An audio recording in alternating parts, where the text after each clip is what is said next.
to the On the Mark Wrestling Podcast. Go for it, Jim. Climb the ladder, kid.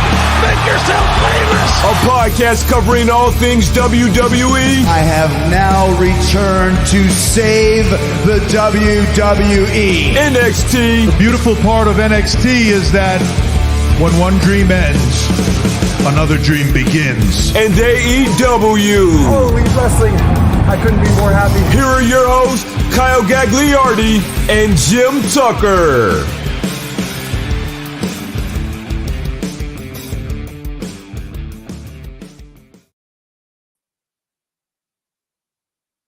What is going on, everyone? You're listening to the On the Mark Wrestling Podcast, hosted by the Marks, for the Marks, and I am your host, Mr. OTM, Kyle Gagliardi.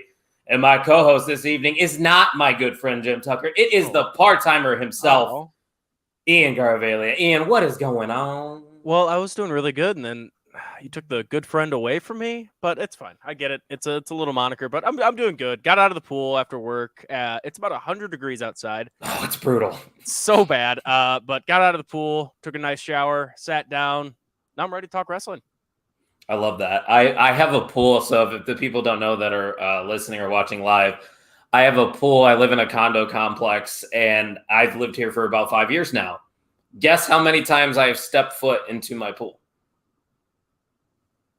0. If you can't, 0 is the answer. Yes, 0 times, just because there's a lot of old people there. I don't like conversing with people that aren't my age. I don't get along with a lot of people, Ian. Is that surprising to you? No, but I am 10 years younger than you, so I will take that as a compliment. So I say this to people all the time because they don't even realize you're as young as you are. I'm like, Ian is truly an old soul. At times, I think you might be older than me because we'll just be hanging out. It might be 10 o'clock. We're watching GCW on a Friday night, and Ian's just out cold. And I'm sitting there. I'm like, what? Got to get the beauty sleep. People hate on it. I call myself a professional sleeper. I could sleep on anything, and if I have a few drinks in me, I'm knocked out. What? I have one beer, and I'm out. That's fair. But yeah, people wouldn't believe it, but there is pretty much a 10-year difference between Ian and I. And I probably see Ian the most during the summer because we play wiffle ball together. We do podcasting together.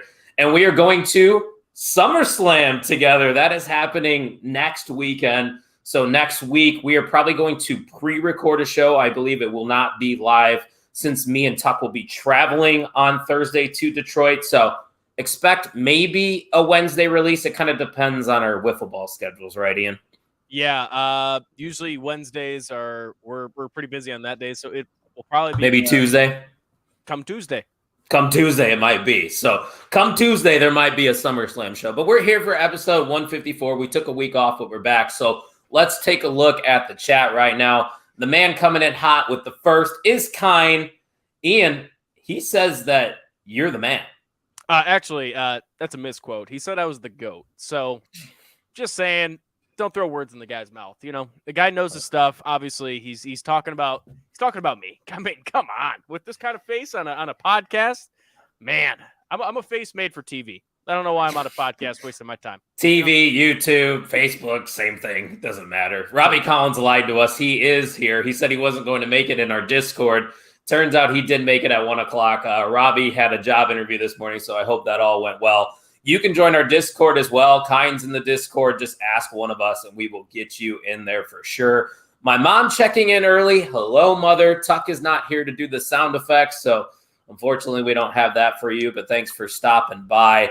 Dirk Vogus also in the house, as always. Dirk, hello, my friends. Good to see you in the chat as well. And Donna's like you. She said she's a professional sleeper as well, Ian. Hey, it's what the goats do. They're professional sleepers. Mom, if you don't know what a goat is, it means greatest of all time. My mom's a little older. I got to make sure she's still with the lingo. Kine said, I advise you to take the old heads to Suplex City. Ian, show off the shirt. Mm-hmm. I got you that shirt, didn't I? Yes. Wait, no, didn't Tuck? No, it was Tuck. No, yeah. There's a chain of events here. Tuck got it for me, and then I'm like, I'm not really a big Brock Lesnar guy, so I gave it to Ian. Yeah. So we passed it down the OTM. Big line. Brock Lesnar guy. And there it is. Kine said Ian is the GOAT. And my mom did know what that means. She goes, I know, asshole. Thanks, Mom. Love you too. But before we get into all the good things happening in professional wrestling, Ian, let's remind the listeners that this weekend only, we have a discount code if you use the promo code NXT GAB. That, of course, stands for the NXT Great American Bash. That is happening this Sunday. If you use that code this weekend on the OnTheMarkWrestlingPodcast.com, you will save 10% off of your order. And Ian, what are some of the items that people could get at our merchandise website? Well, I keep preaching it, but the honorary Mark shirt is still on there. For those that didn't get it in that giveaway, you could still get it and buy it. And then that completely supports us, goes straight back into the podcast. You also have the Bryan Danielson appreciation shirt, which very underrated. Very underrated.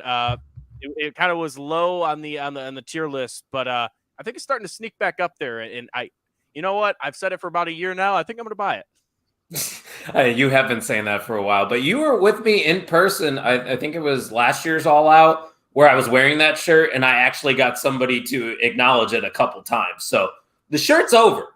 People get it. So you can check it out. Go to the OnTheMarkWrestlingPodcast.com. And like I said, if you use promo code NXT GAB this weekend, you will save 10% off of your order. But before we get into what's going on in the WWE as we are on the road to SummerSlam, Kine's going to start us off with a hot take. He is saying that NXT is greater than AEW right now. Very hot take in his opinion. He enjoys them both. No hate to AEW, but NXT is cooking right now. As someone that watches both, Ian, I'm going to have to agree, but I really can't ask you because I still believe you are not watching NXT, correct?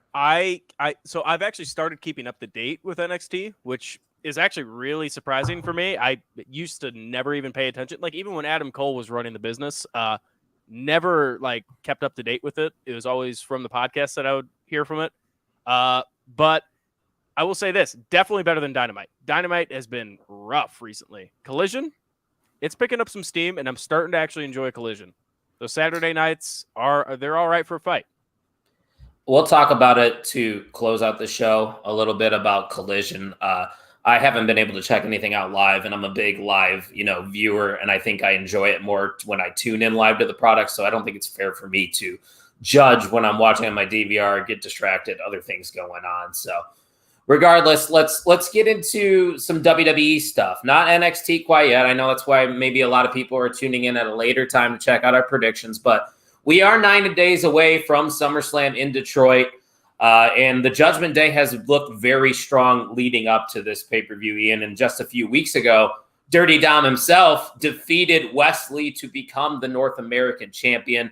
Rhea Ripley just keeps on destroying everyone she faces. Finn has another title match, and Damian Priest is, of course, senior Money in the Bank. I don't think I've straight up asked you this question, especially now that the Judgment Day seem to be running the WWE. How have you enjoyed the strong build of the Judgment Day so far? Do you think they are becoming a really credible faction? Oh, yeah, credible, 100%. I do remember when they first debuted with Edge, and it was kind of like they were a joke at one point. But that slow build, I mean, they've really built up the chemistry they needed. Any of them could cut a promo. They could create a storyline within the faction. They are creating storylines all around the board. And every brand, too. Every single brand. It's been entertaining. I mean, even them showing up on NXT, they're getting heat, which is like actual heat. Because NXT, I mean, they love their talent, especially Wes Lee, and watching him lose that title. I mean, if you just listen to the audio clip, it's almost deadly silent. Like no one believes it, which is incredible, especially for modern wrestling today. Yeah, and I think a lot of credit has to go towards Dominic Mysterio. We've talked about it on past episodes. I mean, we've been doing this show since 2019, and we probably ridiculed the man a couple years ago because there really wasn't much to him character-wise. He was just really Rey Mysterio's son. He joins the Judgment Day, and I think he's really become the main character. Sure, Finn's probably the most talented, the most accolades going on. Hell, he could even win the World Heavyweight title at SummerSlam. But Dominic Mysterio seems to be the star that's shining the brightest. And I feel like Kine has been a guy that's been on the Dom train early. He said Dominic's proving why he's simply the best.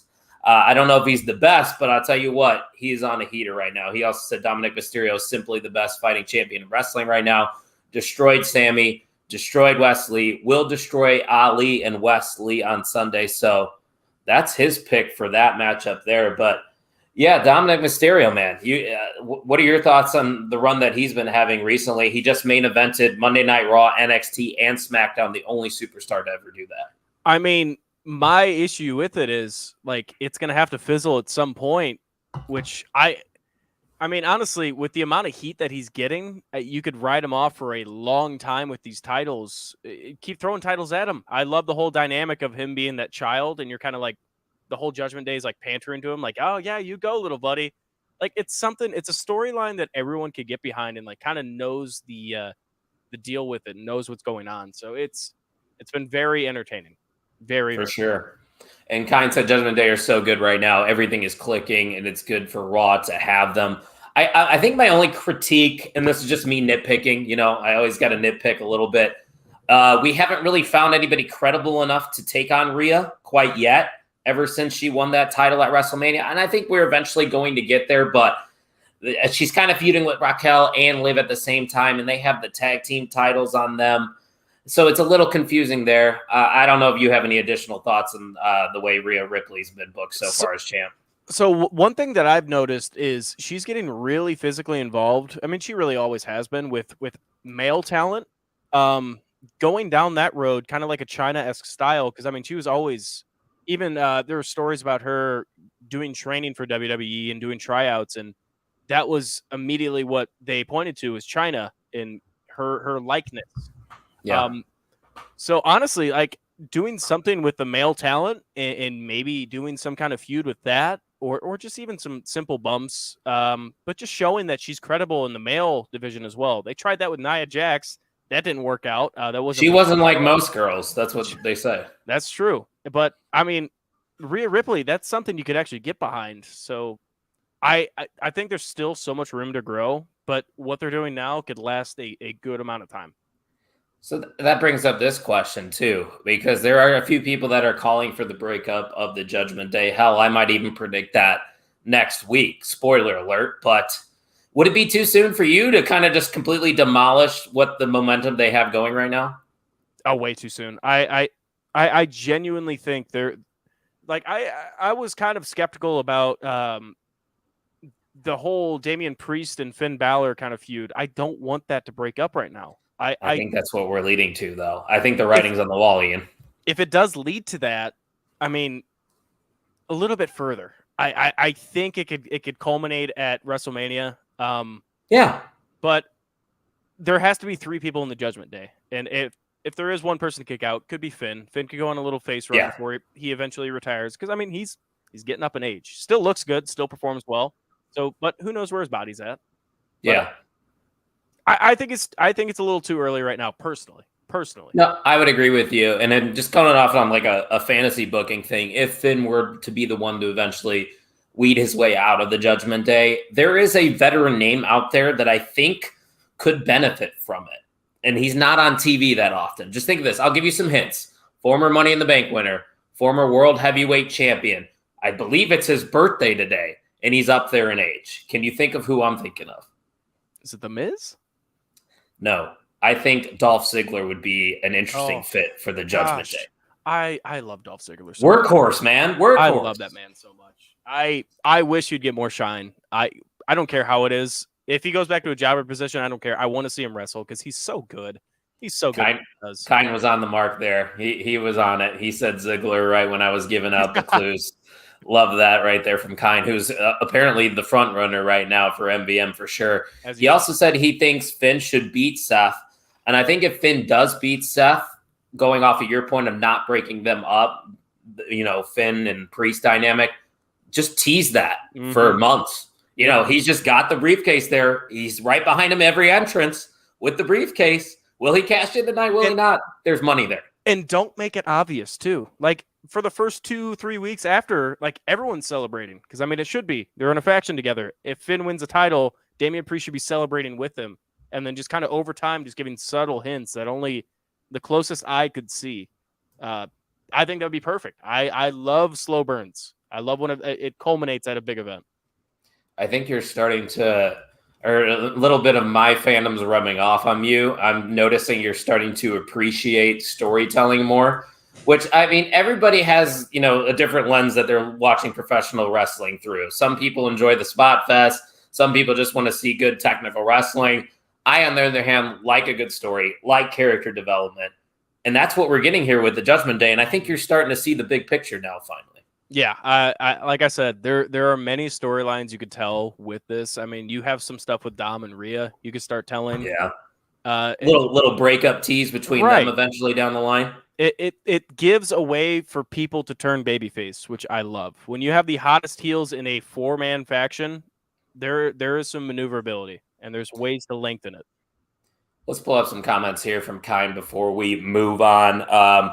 He said his only critique for Rhea getting into the face with the men is they all back off, which is a fair point. We need a menace like 09 Randy. Solo Sikoa should spike her. Hey, yeah. That's something. Kine doing a little fantasy booking as well. He said long-term plan. Liv wins the 2024 Rumble, beats Rhea at Mania 40 for the belt. I like that. You're putting your thumbs down. No, Liv Morgan is not. When she has been on the winning streak, what did she do to win? She got the little roll up wins, and when she had the title, she's the underdog. That's her character. Against Rhea Ripley, no, she's too much of a dominating force to even toy with that idea. You're not a fan of the underdog. Don't like it. Nope. Raquel, I think this is a good step for Raquel to step up. Yeah, I think Raquel might be the one, unless she's injured. I don't know. There's a lot of injuries going on. I don't know. I don't keep up with what's going on behind the scenes. I know Tuck is an insider to Fightful, so he might know more than me. But Tuck's not on the show this week, so I apologize. So maybe somebody in the comment section can clarify. But Kine's also saying it makes a perfect story. Good teasing from Priest. Then Priest can continue to convince Finn he's never going to cash in on him, even to the point where the fans don't think he will. Then he can shock us. So Kine's seeing the vision as well. He's in agreement with us there when it comes to Finn Balor and Damian Priest. But we're not going to give too many spoilers because, like I said, next week we will give our SummerSlam predictions. I just felt like it was necessary to give Judgment Day the shine because they seem to be running things amongst, LA Knight and other names in the bloodline, of course, on WWE television. But speaking of LA Knight, yeah, it's time to talk about the man and talk specifically about the United States Invitational that's been happening for the past few weeks. We've gotten a pair of 4-way matches to determine the number one contender for Austin Theory's U.S. title. And surprisingly, Ian, LA Knight will not be that number one contender. I know we talked about it on 2 weeks ago's podcast that we think he is the perfect opponent for Austin Theory at SummerSlam, but the rumors are that they're sort of delaying this push with LA Knight. A lot of people seem to be frustrated with that, Ian. I'm kind of one of them. I do see the big picture thing with this, but would you be hitting the panic button when it comes to the LA Knight push, or do you think this is kind of just a slow build of a babyface for him? So part of me is scared about it because you're missing on striking gold. But again, in the back of my mind, that fantasy booking side of me is it's saying this screams for a pipe bomb scenario. LA Knight comes out, talks about how he's been shunned by people in the back. There is so much to build from this, and I mean the longer it's weird to say, but the longer he's off screen, the more love he gets. On Twitter and on YouTube, everywhere. The amount of montages I've seen that are popping up on my recommendations. He's a meme. YouTube. I mean, this guy there is gold there. I don't care how well he could wrestle or his backstage politics. This man is over. The people love him. I love him. Yeah. I mean, there is so much to build from this man. Even if it's a one-spot thing, winning a title, give this man something. I mean, he's getting older. I think he's almost 39. He is old. No, I think he might be in his 40s. Hold on. Let's ask Siri. Hey, Siri, how old is LA Knight? He's 40 years old. Okay, 40. So you were close. Yeah. So he's 40. Maybe, I mean, he's in great shape, though, and he could still move. Maybe 5, maybe even 10 years, but that's really stretching pushing it. That's really stretching it. You would have to be an anomaly like Chris Jericho or something like that. So, I mean, but the thing is, I like that whole idea of having a pipe bomb scenario, like that babyface coming out and just talking shit, because that's what the guy could do. That's how he sells tickets. So Long story short, you're not hitting the panic button then on the LA Knight push. No. Not at all. I get the frustration. I mean, like, he is obviously the most over guy right now, arguably in professional wrestling. Like, you look at the merchandise sales, I believe he's top 3, if not number 1 right now going into SummerSlam. And he's right now wouldn't be on the card, which that in itself is a big miss because SummerSlam is presented as the number 2 PLE in the WWE schedule. So not having arguably your most over act on the card is suspect, but I'm sure he's going to maneuver his way into the U.S. title picture eventually. But we do know Rey Mysterio is going to take on Santos Escobar, and then whoever wins that match on SmackDown will face Austin Theory at SummerSlam. So give me a quick pick. Who do you think? Is it going to be Rey or Santos Escobar? I don't know. I think it's a toss-up between the two. I mean, you're going to get more eyes on Rey, so I'll just go with Rey. I mean, it's Rey knows Santos. He'll give him the shine, but I'm going to go with Rey on this one. I think Rey's my pick, too, just because it's SummerSlam and he's the bigger name, even though Santos is slowly getting there. I think he's finally starting to come around to the fans.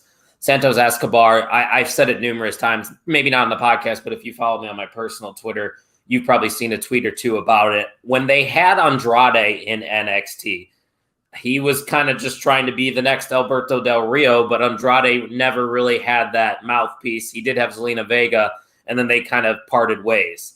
I feel like Santos Escobar might be better than Andrade. I'm not saying in ring. I think the overall package for Santos has a higher ceiling in the WWE than Andrade. Do you think that's a hot take?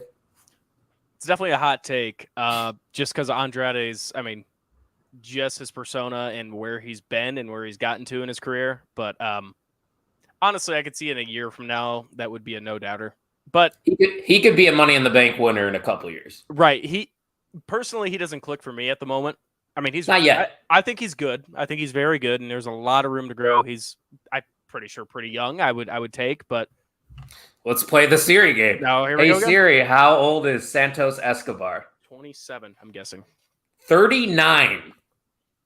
So yeah, not a lot of time there either.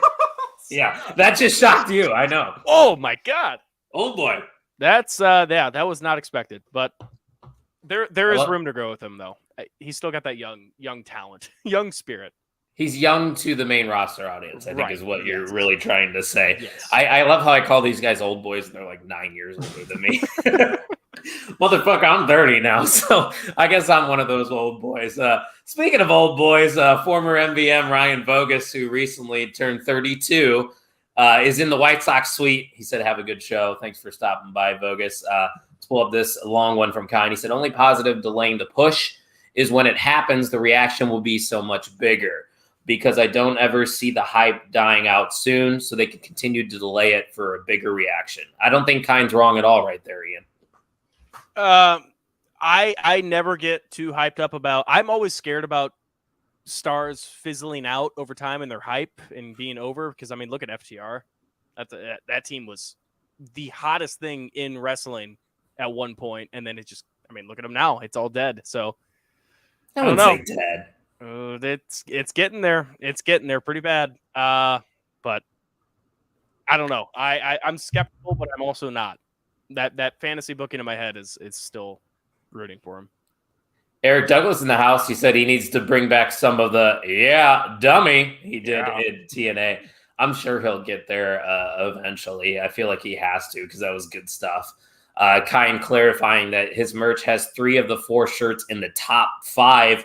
Crazy sales for a guy who's not a champ. Yeah, good point. Eric Douglas going with Santos to beat Rey, as is Kine. And Eric Douglas coming out hot, saying he could see LA Knight winning the Rumble next year. Thoughts on that? I mean, if you're not going to do anything with him until the Royal Rumble, he has to, in my opinion. Because I think that's when his momentum kind of starts dropping. If he doesn't win the U.S. title this fall or winter, I think he definitely could win the Rumble next year. I think he has to. I genuinely think he has to. Gunther? If that momentum is still there by that time, he has to. What if this is the year they bring in The Rock? Just saying. A feud between The Rock. There's rumors. Oh God, I know. I'm talking Roman and Rock. There's rumors that The Rock might be at SummerSlam. I don't know the validity to that, but if he's there, we'll find out in person. Oh, I can't wait. Complaining. I cannot wait if that happens. That would be awesome. Kind of big fan of the Siri game. That might become a new thing here on OTM. You never really know what could happen. He's also shocked with the age of Santos Escobar, 39. That's crazy. I thought he was in his mid-20s, and he said, hashtag trust in Hunter. That indeed. Eric, going to go off your point with FTR. He said, if Adam and MJF don't win the titles, I'm breaking shit. I mean, they're pretty over right now, right? They're very over. I would like them to win the titles, but I don't think they are.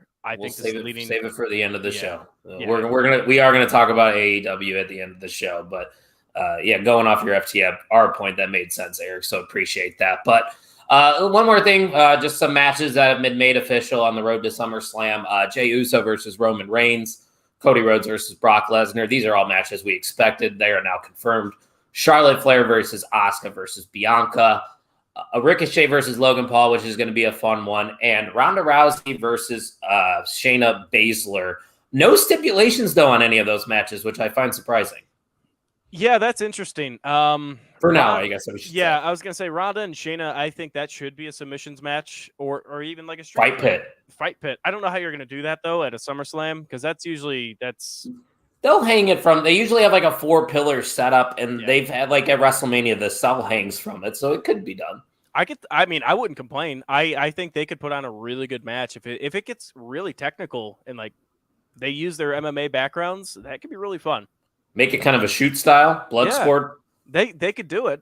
I mean, they have the knowledge to be able to wing something like that. It could get ugly, but. If there's any two on that roster that could pull it off, I think Shayna Baszler, and I don't know if you've ever heard of Ronda Rousey and what she's accomplished in UFC. No.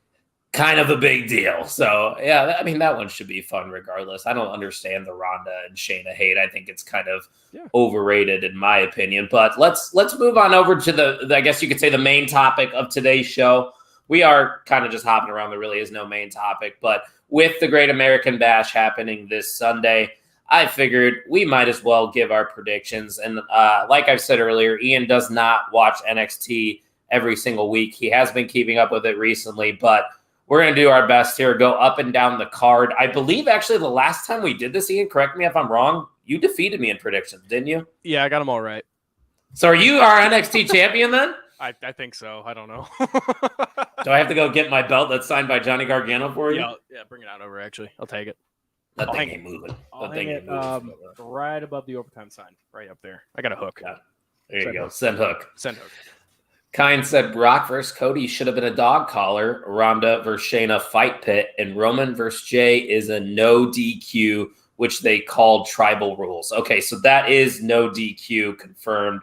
I forgot they were calling it tribal rules. I just didn't know what that entailed. But if you got to choose one of those two matches that he first listed, Brock or Cody, or Ronda and Shayna, which one needs a stipulation more in your opinion? Would it be Ronda and Shayna? Ronda and Shayna. Brock and Cody does not need a stipulation. That needs to be a clean win for Cody. I 100% agree with you there. So totally agree with the Ronda and Shayna. Eric said, I really hope Liv gets her vengeance on Rhea. I know you all aren't friends of her, but she's my favorite in WWE for the women. I'm a fan of Liv Morgan. I love a good underdog. Ian's the one that's not a fan of Liv Morgan, but we respect your opinion, Eric. We do. Appreciate the feedback as always, my friend. So let's get into NXT Great American Bash, like I said, happening this Sunday. Let's go to the Tag Team Championship match. We got the Gallus boys on top with the titles, taking on the D'Angelo family. Tony D'Angelo just got released from jail. He is back in NXT. I've loved this storyline. I'm not a fan of the D'Angelo family. I really don't want them to win, but I also don't like Gallus. So this one's kind of a toss-up for me. They're a fun team, but Ian, I'll let you go first since you technically are NXT champion. Who do you got in this one? Oh, boy. So I actually have no idea who any of them are besides D'Angelo. That's the only reason, the Gabagoo.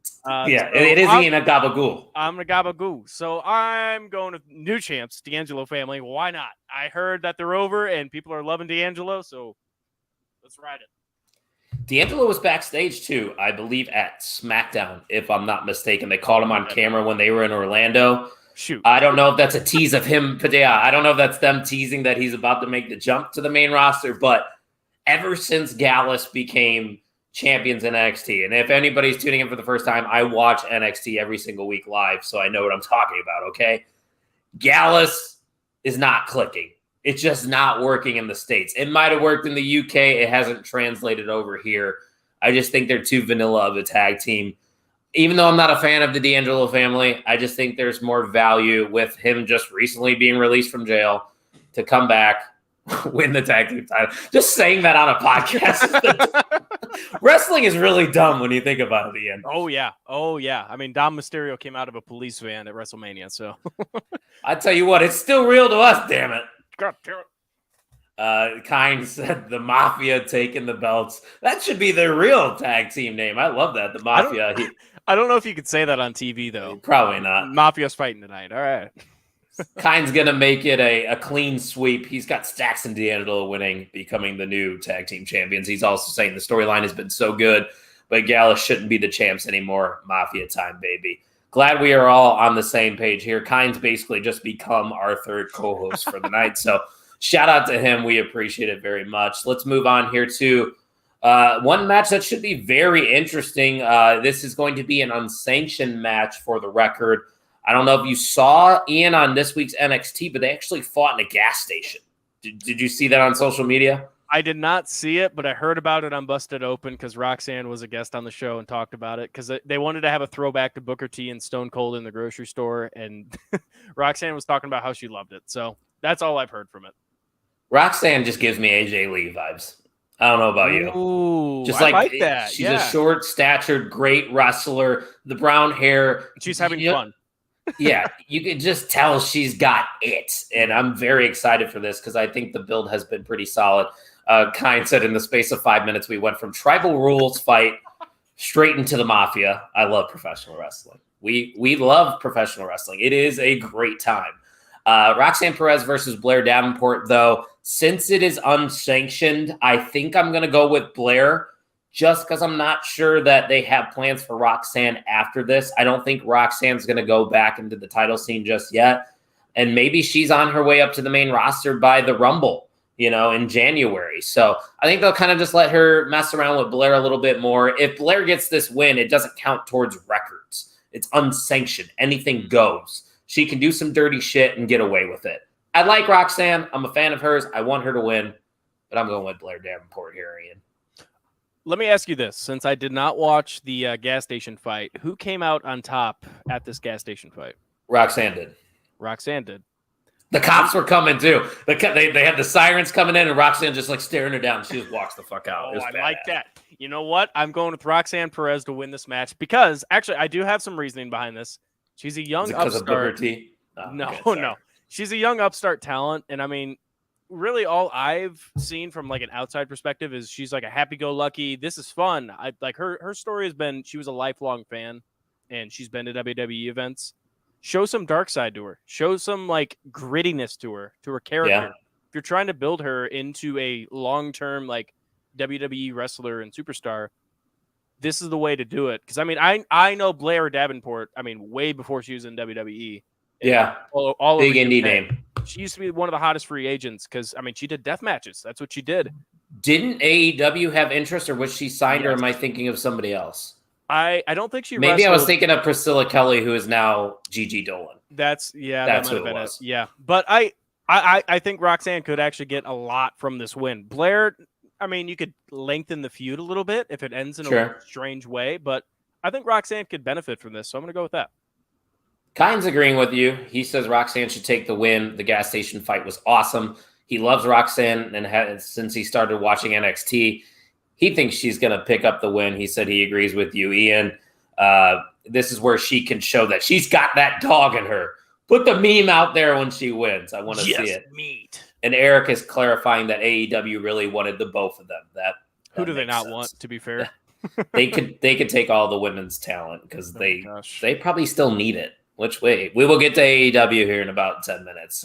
We got 3 more matches, though, to talk about here at the Great American Bash. This one I'm very excited for. You got a lot of big names in this one. Dirty Dom, the North American champion, taking on the former champion Wes Lee, and Mustafa Ali is getting a crack at the title as well. I think this is a really tough one to call since Dom just won a couple weeks ago.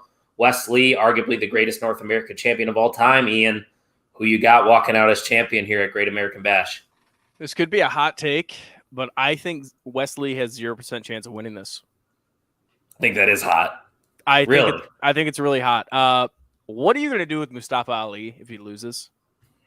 I mean, what has this guy done? Where's his credibility? Dirty Dom, that's difficult because seeing him with the strap, if he has the strap for as long as, he could hold the thing hostage basically, and it would build his character.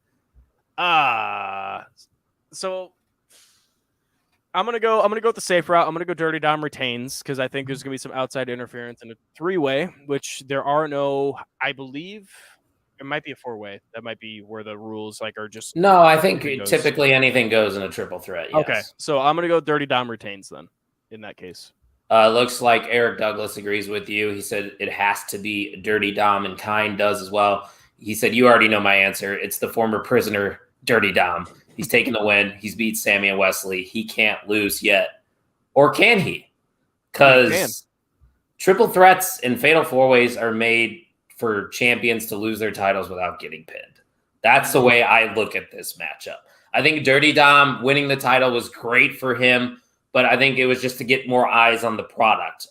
Dirty Dom and Priest, are going to make their way towards the tag team titles. That's where I see Dominic Mysterio going after SummerSlam. Him still being in NXT. You look at all these other people that came down for a cup of coffee. Look at Dolph Ziggler. He was there for a couple months, skedaddled. I think Dirty Dom's going to do the same thing. So, like you were saying, what is next for Mustafa Ali if he does not win here? I don't know that answer. So that's why I'm going with Mustafa Ali to become the new NXT North American champion. I think he needs this the most out of all three guys. Like I said, it was 50-50 between the two. Like I said, I don't think Wesley needs it. The man will still be over with the fans. People still love him. He'll be fine. If anything, I actually like your pick more now. I'm not changing anything. I'm not pulling an Erica here. Don't pull an Erica Marini. I'm not. Because, Dirty Dom could lose it. Yeah, get out of here. And then you got Ali versus Wesley in a feud. And you can start something with that. And I wouldn't hate it. Wouldn't hate it at all. It would feed into NXT's product really well with them too. For sure. And I don't think this is a hot take. I think this will be the match of the night. Ian, do you plan on watching this live? I know we got Hometown, but that's during the day, so you probably won't have anything going on Sunday night. I shouldn't. I could fall asleep to this. You know what? I think, Ian, we haven't done this in a while. And now that Ian's really a part of the show, then again, I probably shouldn't even call you a part-timer at this point. We used to do live tweet takeovers from the OTM account. Maybe since you don't watch NXT that often, you can run the OTM account for the night during NXT Great American Bash. Are you up for the challenge? I am up for the challenge. You know what? I know Kind wants to see it. I'm in. I'm doing it for you, Kind. I'm doing it for you. Lock it up. There it is. Lock it up. Ian takeover during NXT Great American Bash. Kind to commercial side, definitely, yeah, but I do think Dom could keep this going. It is a major NXT event, and they won't wait until the next one. I could see it, but he's sticking with Dom. Fair play to you there, Kind. 2 more matches to talk about. This one is for the NXT Women's title. It is a submissions match between the upstart of Chase U, Thea Hale, and Tiffany Stratton. I enjoy both women's work, but I think this one's fairly obvious. Tiffany Stratton just became champion. She's got a brighter future ahead of her, so I think it would be too soon for her to drop the strap, especially to Thea Hale, who's 19 years old. A lot going for her. Her character's strong. I don't think she gets hurt with a loss here. I know she made Tiffany Stratton tap out, and that's why this match became a submissions match. But I think ultimately Tiffany Stratton finds a way to retain here. Ian, what about you? Yeah, this one's pretty simple. I know about Tiffany Stratton, and I know how much they are willing to put on the table for her because I think they have like you said, a bright future ahead for her. So I'm going to go with Tiffany Stratton to retain. Yeah, let's not spend a lot of time on it because I totally forgot about this match. Thank you, Kind, for bringing it up. It didn't show up on my article that I looked up for the roster or for the match card. He said, I don't think it's a hot take, but I think Stevenson versus Corbin could definitely take match of the night. That is a match that is happening. Gable Stevenson getting his first match on an NXT show against Baron Corbin. I really would be surprised if Stevenson won. It's kind of like a Nick Wayne situation. Nick Wayne didn't need to win against Swerve. Corbin's an established guy. I mean, he literally retired Kurt Angle. So if I'm going to pick that one, I'm going to go with Corbin. What about you? You know what? I think I'm going to go against the grain here. I think if you're gonna put out the word of this is the next Kurt Angle and he's won a gold medal in the Olympics, you got to give him a credible win in his first match. I'm going Gable Stevenson here. I mean, Baron Corbin's always been that go-to guy of bringing in the not so great wrestlers, but putting on decent enough matches. Yeah. So, I mean, Baron Corbin's a workhorse. He's always going to be drawing eyes, especially when he's in NXT. So I could see them extending this a little bit longer too. But I'm going to go Gable Stevenson. I think Corbin's just a good hand. You know, he's one of those guys. I don't think he's ever going to win a world title, but you can put him into a lot of situations and he's going to succeed. Kind makes a good point though. Choosing NXT over the Olympics is crazy though. If it's not just storytelling, that's an absolute crazy decision. Well, so that actually, I'm glad he said this because there is a thing. I remember Kurt Angle. There was a time where Kurt Angle had the decision to go into the Olympics again. This was while he was in WWE. But Vince McMahon did not want him to do so because if he didn't win the gold title or the gold medal, there goes all of his credibility. Because then he's not a solidified gold medal winner. I mean, he won it with a broken freaking neck. But at the same point, if he comes back out, doesn't win the gold medal, where's his credibility? The guy lost. So I think that's kind of what dove into this. If Gable Stevenson wanted to do the WWE, he can't go back and risk it all with this. So I'm glad he pointed that out. Yeah, for sure. Kind also said Corbin just had a whole new character, though. Has his montages and promos. I don't think he loses, but makes Gable look good. And I think that's the right way to go about doing it for sure. Joe, tuning in a little late to the stream. He said, who do you think will return at SummerSlam? There's plenty of teasers about The Rock. We did talk about that about 20 minutes ago. We're really going to spend a lot of our time next week, though, talking about SummerSlam. So make sure you check us out for sure. And he's also got another comment here. What I mean, I would like to see The Rock come back and Mr. John Cena, Randy, and Bray. Okay. So those are just some of the people he'd like to see. I don't know if we're going to get all of them, Joe, but I would take any of those, right? Like Randy, Bray, The Rock. That'd be cool. I mean, Randy's always on the table, obviously. We never know when he's going to come back. Bray also, I mean, there's rumors Bray is going to be feuding with one of the major champions. Who? It makes sense either way. Roman, he has history with. Cody, he's got history with the NXT days. I think it's got to be Seth. I really do. Because, I mean, Roman, you have storylines for about 2 years with him. With what he has right now with the bloodline. That man's not going to run out of stories. Yeah, I guess we'll find out, though. It would be cool to see some of those guys return. Main event for the NXT Great American Bash, the champion, Carmelo Hayes, taking on Ilya Dragunov. I'm very excited for this. These two guys are extremely talented. Whenever they have matches, they deliver. I just think it's a little too soon for Carmelo Hayes to drop the strap, even though I think Ilya Dragunov is definitely credible enough to take it from him. Dragunov's the one that ended Walter's streak back in NXT UK. So if you told me Dragunov's going to win here, I wouldn't be surprised. But what's your pick here for the NXT Championship? This one's tough for me as well. I think I'm going to have to go with Carmelo Hayes to retain. I mean, just because the fact people still love him and he's still holding the title really well. Still him. He's still him. He is him. So I don't have too much explanation for this one, but I'm going to go with Hayes in this one. Going to be a great match, though. Any chance we see a tease of a cash-in? Because the Judgment Day have been hanging out in NXT. If Damian Priest were to cash in for the NXT title, would you think that's a waste? I think it would be a waste only because of the fact. Remember back in the days when Keith Lee was hosting the Survivor Series NXT team, and that was supposed to be the third brand, and then they went back on their word, and now it's a developmental brand again.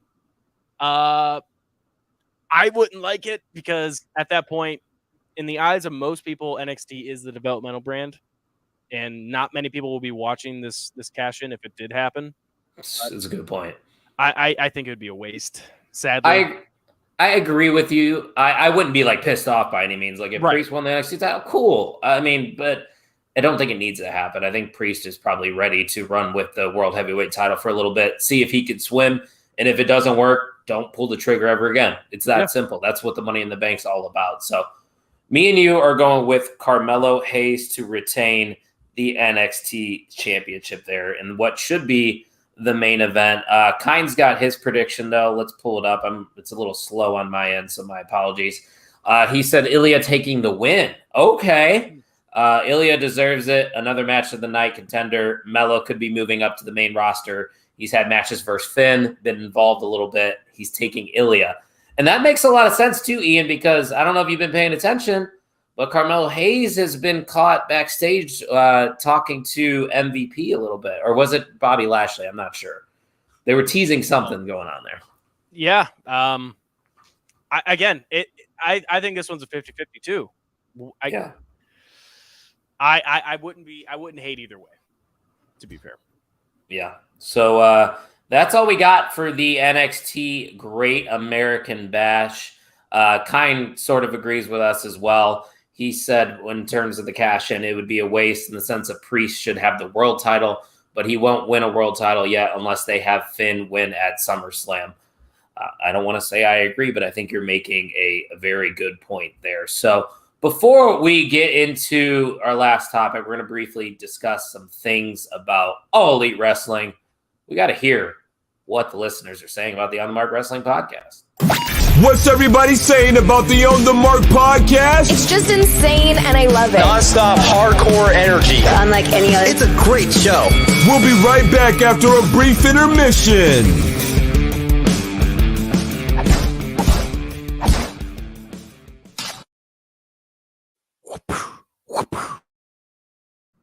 There you go, taking over for Tucky. I like it. Kine is confirming it was Lashley. Lashley spoke to the Street Profits and now Carmelo. That would be a very interesting faction, Ian. Wouldn't hate it. Hate it. That would be very entertaining because every single one of them, besides Lashley, is extremely entertaining, right? Lashley's would be such good shit, as Vince would say. Speaking of good shit, and it depends on how you view AEW. I know this is a very broad question. I don't think there was anything significant that really happened on Dynamite to talk about, but I know you pay closer attention to the AEW product as a whole. So if you can, tell me a little bit what you're currently enjoying from AEW, and if there is anything in particular that still needs to be improved on, give me your thoughts, because I know you're more dialed into their side of things. Yeah, I mean, we talked about it before, MJF and Adam Cole. They are carrying the company with a made-up tag team, basically. They were thrown together, and they got over. I know we've talked about it before on the podcast, but I love it. I absolutely love it. However, I am worried they're going to break them up because, I mean, it's going to get even more heel side to MJF or even Adam Cole. Who knows what they're going to do with it? But I think they have so much gold. They have so much money in this tag team. And I think I have said it. I just said it not too long ago, earlier in this podcast. FTR is losing their steam. We can all see it. I mean, I think... I still don't know if I agree with that, for the record. I'm not going to agree with you completely on that. I mean, they put out bangers after bangers, but it hasn't been too great of a run for them. They've been off TV for a little while. Now they're just showing back up every now and again. Collision, really. Really just a collision, which is fine. But I think it's time to let's mix it up a little bit. I mean, FTR is one of the, if not, just one of the greatest tag teams in the world right now. I'm not going to say the greatest. And they were. You could. I'd be mad if you said it, but I think one of us is a safe bet. Right, and I think it's time to switch the titles, and you have some story to tell between Adam Cole and MJF, and even Roderick Strong. You have some stuff there too, as well. Yeah. And then you pointed to the women's division. It's gotten better. It's gotten much better. But the thing we need to do now is give them more time to shine. I mean, this past match with Taya Valkyrie and Britt Baker wasn't good. It was not good. It was not a good match. It was slow. They didn't have good chemistry. That's fine. It happens. That happens. It does happen. So I personally like Taya Valkyrie. I think she brings a good amount of she brings value to the women's roster. She's a good veteran to have. Good veteran, and she could still hang in the ring. And I don't know. I'm still at a point with you're gonna have to make some changes to Dynamite. It can't be thrown together like fantasy booking matches. You're gonna have to have more storytelling because all the storytelling right now, in my opinion, is happening on Collision. Rampage needs to go. No one's watching Rampage. No one is. It's just not worth the watch. It's become the new AEW Dark, in my opinion. Yeah, absolutely. I mean, and another thing people throwing the idea out was ROH taking that 2-hour slot for Rampage. I love it's a 1 hour idea. slot for the record, but it's still something. 1 hour is fine. Right, but it's something that you could do with it, and you could start merging ROH and AEW into a seamless connection, which I think could be a next step into growing the company because you have so much talent. The more faces you see on your TV, the better. As long as you're giving them some story to do something with it. Because I mean, Athena's putting on an amazing title run. I love what she's doing. Nobody really knows about, though. That's the problem. That is the issue. I mean, Athena is doing so much work for that ROH title, and like also the Warrior Women's Champion for the record. That is true. Hasn't been on there in a while, but we are Warrior boys. I want to put that out there. We can officially say it on a podcast. We work with Warrior Wrestling. Damn straight. We're workers, brother. We are over. So, but yeah, I would love to start seeing some more ROH talent and ROH titles in the AEW scheme in like time slots. So it's been kind of like at a standstill. The Collision kind of boosted it up a little bit, which we all expected, and they've taken advantage of it. They've been putting on decent matches, good matches. I mean, we witnessed one of the best televised tag team matches between Bullet Club Gold and FTR. They went an hour. Yeah, it was incredible. Yeah. Another thing, too, with, you're showing guys like Nick Wayne. We know Nick Wayne from the Indies. We've seen him in GCW guy. We know he's good, and he's shown it. We know he's good. And then Swerve Strickland. He's starting to get that shine, too, which I also love, because I love Swerve Strickland. Didn't he beat Darby on Dynamite this week, if I'm not mistaken? He did, and that is when Era Fox showed up and joined the Mogul Embassy. Yep. Embassy. Okay, that's the name of it. I think it's starting to break away from the faction kind of crew a little bit. You're starting to see some more singles, but it's a lot of people connecting with each other, which we need some singles guys. We need some solos guys, but yeah, that's pretty much all I have on AEW at the moment. I'm still enjoying it. I'm still watching it every single week. Not all 3 shows. I'm not watching Rampage because there ain't much to watch on that. It's Rampage. You have the big match, big main event, which is like a fantasy booking situation. You have a women's match in there, and then you have a squash match. Usually like 2 squash matches. That's true. So there ain't much to watch on that, which is sad. So you did bring up a lot of good points. I think you really kind of just summed up recent AEW television in a nutshell there, which I appreciate, by the way. The Adam Cole MJF stuff, I definitely believe is one of the more interesting stuff going on in professional wrestling right now. I don't think that's debatable.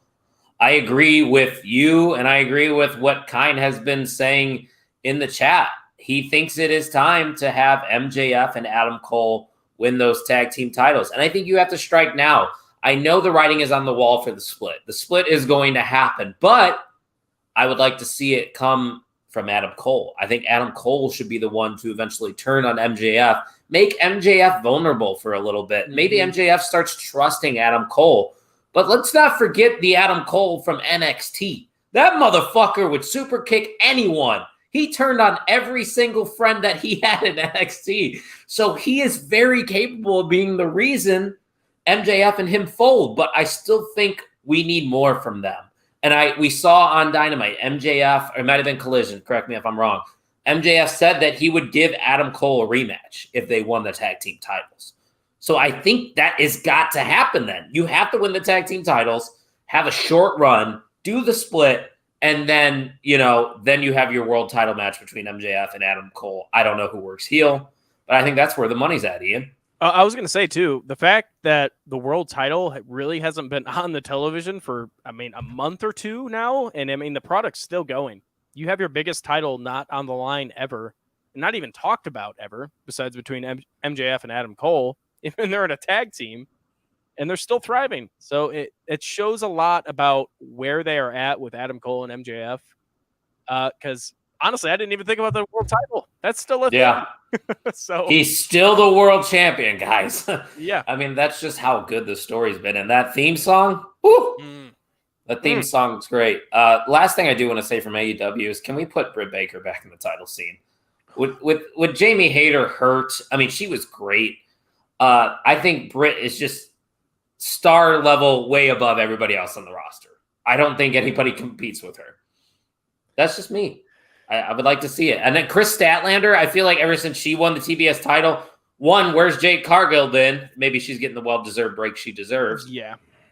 But what are we doing with Chris? I feel like Chris has just been on Rampage. She's your TBS champion. Put her on TV that people watch. Yeah. That's been a really big miss for me, too. Miss. I forgot about the TBS title because Chris Statlander's very good, and we haven't been able to see her wrestle. They're trying to do a whole thing of like putting jobbers against her. That's fine. If we see her facing jobbers and squashing jobbers on our main TV on a Wednesday or a Saturday night, that's fine. I don't care. I just want to see her on TV. I want to see her talk. A story. Need to see her. She needs something for sure. But like you, I watch AEW every week. I'm going to continue to watch AEW because there still is a fair amount of good that overshadows the bad in AEW. You just know how I am. I really like to dive into things, but I think that pretty much sums up everything going on in AEW. Kind with a great comparison. He said Rampage is like main event from WWE. Main event you can only watch on Peacock, and it's an hour show with squash matches and underutilized talent. So I definitely see that comparison right there. And then a random comment from Eric Douglas. He said Sanity is the most underutilized group call-up in the last decade. Think if they would have beaten the Usos in their debut. Ian, are you familiar with Sanity's work? That was Nikki Cross, Killian Dane, and Eric Young. Yeah. I think I just started watching wrestling when you probably did when they debuted. I was a huge fan of Nikki Cross. I love that character. She was just kind of fucking psycho, which I liked seeing. It was fun. But yeah, I don't really remember much of it. Sanity for me never really even clicked in NXT, but to each their own. Everybody likes different things. They just never clicked. I think Nikki Cross was definitely the star of Sanity. But yeah, they could have maybe done a little bit more on the main roster, but I guess we'll never really know. But yeah, that pretty much sums up everything going on in professional wrestling this week, which then takes us to the part of the show where we award the MVM, the most valuable market person, giving the most quality comments, commenting throughout the show. And I think we don't even need to discuss who the MVM is. It is clear. We have a new MVM of OTM. Ladies and gentlemen, it is Kine. Thoughts, Ian? I know that's your boy. Well-deserved. The man was literally our third co-host all night. So, he was. That's not even me playing a character. He was very good all night. So, congratulations, Kine. Be back next week. I'm going to try to get on next week. So, well, next week won't be live, so he won't be able to win the MVM. So he will stay the most valuable mark of MVM for another week. But like we've said a couple times already, next week's show will be pre-recorded.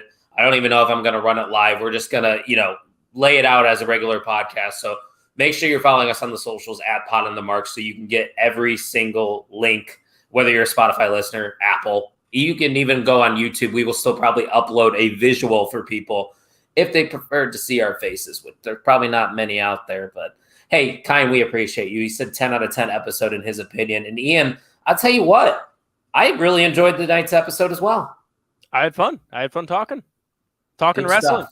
Talking wrestling. So, Ian, we got to remind the listeners before we go, the OnTheMarkWrestlingPodcast.com, like we said, this weekend, use promo code NXT GAB.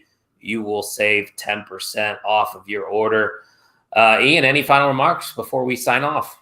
As I said, it was fun. It was fun talking tonight. And another thing, it's fun to be a professional wrestling fan. In my opinion, WWE hasn't been this good in a long, long time. AEW is still there. You Figuring it have out. ROH being good. You even have some Impact being good. You have NXT being good. Hey, let's just enjoy being pro wrestling fans. Let's all join together. Twitter, quit yelling at each other. We're having fun. So that's all I got. That we are, Ian. So let's get the hell out of here. Thank you, everybody, for listening to the On the Mark Wrestling. Bye.